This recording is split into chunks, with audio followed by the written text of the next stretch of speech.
It had been 5 years since our marriage, and I truly believed I had found my forever partner in Emily. We were not perfect, but our bond had always felt strong enough to overcome the small cracks that appeared now and then. When she told me that her office was organizing a week-long business trip to Chicago, I didn't think much of it. She was hardworking and ambitious. I trusted her completely.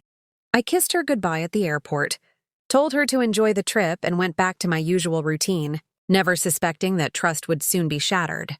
During the trip, her messages became less frequent.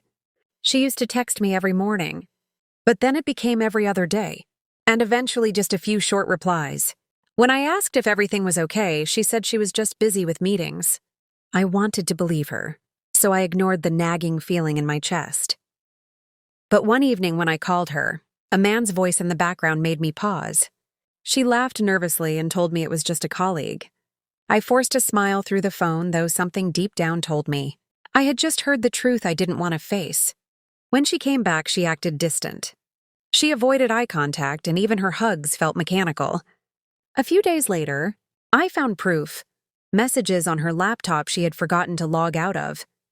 The words were undeniable. She had been with another man during that trip. The betrayal hit me like a storm. I sat there for hours staring at the screen, reading the same lines over and over until I felt numb. That night when she came home, I asked her straight out if she had cheated. Her silence was the answer. Tears rolled down her face as she confessed everything. She said it was a mistake, that she didn't mean for it to happen, that she still loved me. I listened quietly, my mind empty. Then she said something that left me speechless. She didn't want to continue the marriage, but she hoped we could stay friends. After 5 years of building a life, together after breaking the vows we had promised to keep, she wanted friendship as a consolation prize. For a moment, I almost laughed. I had been preparing myself for anger, for shouting, for heartbreak.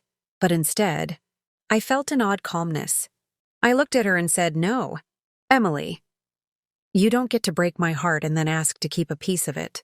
Months passed. The pain didn't disappear overnight, but it changed shape. It became a quiet strength, a reminder that love without respect is an illusion. I learned to live again, to smile again, to trust again. But this time I trusted myself more than anyone else. And though her memory still visits me sometimes, the following days were quiet but heavy. I packed her things and placed them neatly by the door.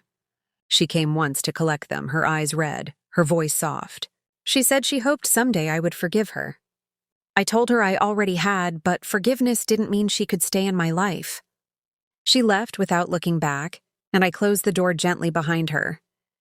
Months passed. The pain didn't disappear overnight, but it changed shape. It became a quiet strength, a reminder that love without respect is an illusion. I learned to live again, to smile again, to trust again. But this time, I trusted myself more than anyone else. And though her memory still visits me sometimes, I no longer feel anger.